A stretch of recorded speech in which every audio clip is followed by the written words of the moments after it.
malam Pak Cabe. Selamat malam. Suara Malam. saya, Pak? Jelas, Pak.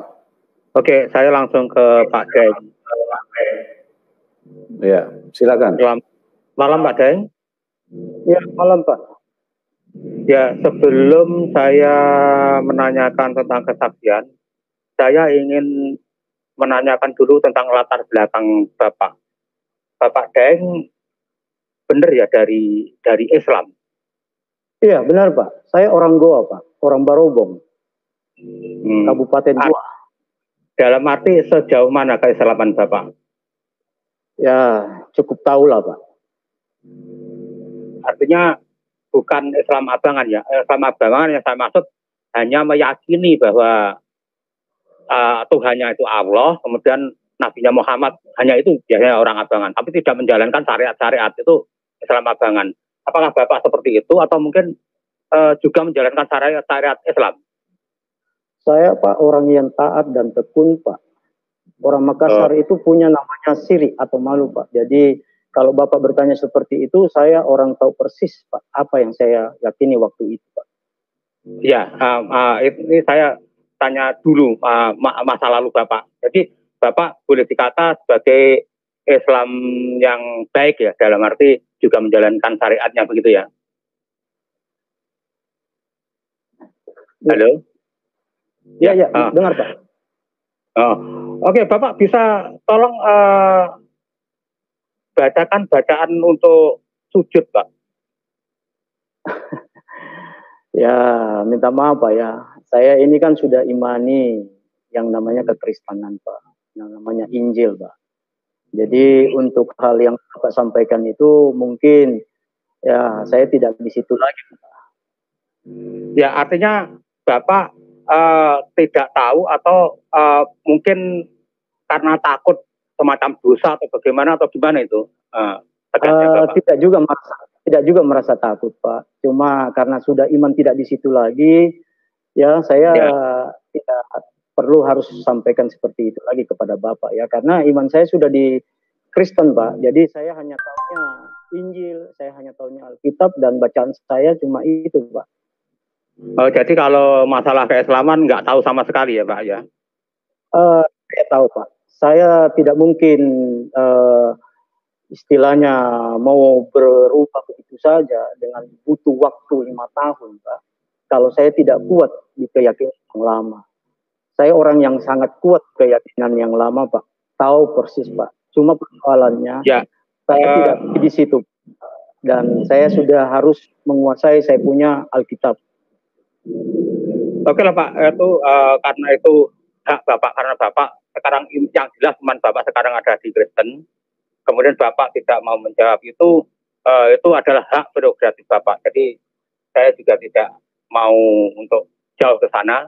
Namun demikian, kalau saya punya pandangan berbeda dengan apa yang Bapak sampaikan juga itu hak saya.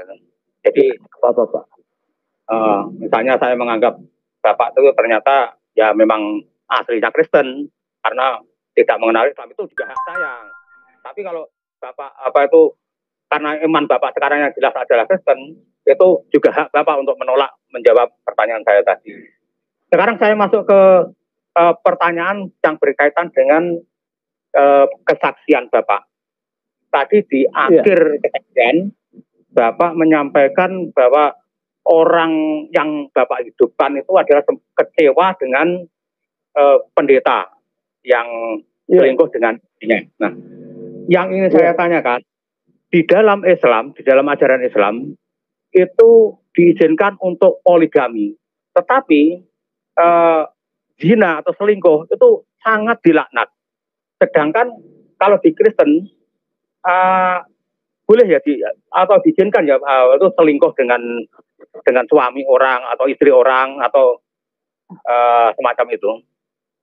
Saya kira tidak ada yang mengizinkan agama apapun, Pak. Ya, jadi fokus pelayanan saya bukan kepada pendeta yang berbuat salah atau berdosa, karena pendeta itu manusia, Pak. Sama dengan Bapak, bisa saja Bapak buat kesalahan, kan? Tetapi yang saya fokus kepada orang yang mati ini, yang begitu banyak pahalanya, begitu banyak amalannya, begitu banyak pengorbanannya, dan dia mau melihat sesuatu yang berbeda, Pak. Dan Tuhan sayang sama dia. Kenapa? Karena buktinya saya diperintahkan oleh Tuhan Yesus untuk membangunkan dia dan membuat dia bisa belajar untuk mengampuni orang yang bersalah kepada dia. Ya, intinya apa itu, di dalam kekristenan orang yang berselingkuh itu memang harus diampuni ya Pak ya? Ini Pak, saya tertuju kepada satu pribadi yang mengalami kasih karunia. Jadi pribadi ini mengalami kasih karunia Tuhan, bahwa mungkin pikiran saya, dia harus menyelesaikan dulu persoalannya dan dia dihidupkan untuk bisa mendapatkan kasih dari Tuhan saat dia melihat saya, mendengar saya berbicara, dan dia mau dengan rela hati untuk melepaskan pengampunan kepada orang yang sudah berbuat kesalahan terhadap ya, itu inti pertanyaan saya di situ. Berarti di dalam kekristenan itu harus mengampuni pada bahkan orang yang berbuat zina atau selingkuh itu harus diampuni ya. Soalnya kalau di dalam Islam kalau berbuat zina itu seharusnya dirajam, Pak. Iya, itu hukum Taurat, Pak. Ada ditulis di dalam Alkitab di Perjanjian Lama, ya. Jadi ajaran baru daripada Kristus itu kita mendoakan orang yang berbuat salah, Pak. Bukan membalas jahat dengan jahat, Pak. Jadi saya melihat bahwa memang posisi saya itu bukan sebagai hakim, Pak. Tapi posisi saya sebagai hamba Tuhan untuk membuat domba-domba atau orang-orang yang percaya kepada Yesus ini selamat, Pak. Tidak terjebak dengan istilahnya darah ganti darah, mata ganti mata, nyawa ganti nyawa, Pak. Kita sudah pindah, Pak, dari Taurat kepada Injil, di mana kasih karunia berlaku kepada setiap orang, Pak. Sehingga kita saat kita bermasalah dengan orang, kita tidak diminta untuk membalas, tapi kita mendoakan, Pak. Oke, Pak, mungkin barangkali memang di dalam ajaran itu ada perbedaan masing-masing.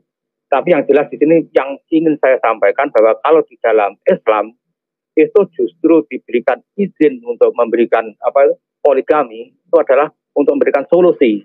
Sedangkan di dalam Kekristenan yang kita tahu kan tidak boleh, tetapi ternyata ada uang untuk bisa berzina atau ruang untuk berselingkuh dan sebagainya itu. Karena itu sangat di dalam Islam sangat harus dirajam macam itu. Tapi kalau poligami itu justru diizin dan diperboleh. Ya itu hanya perbandingan sebagaimana yang disampaikan oleh moderator bahwa kita berdiskusi dan dalam hal ini saya menyampaikan inilah Islam dan itulah Kristen. Oke Pak, terima kasih. Oke.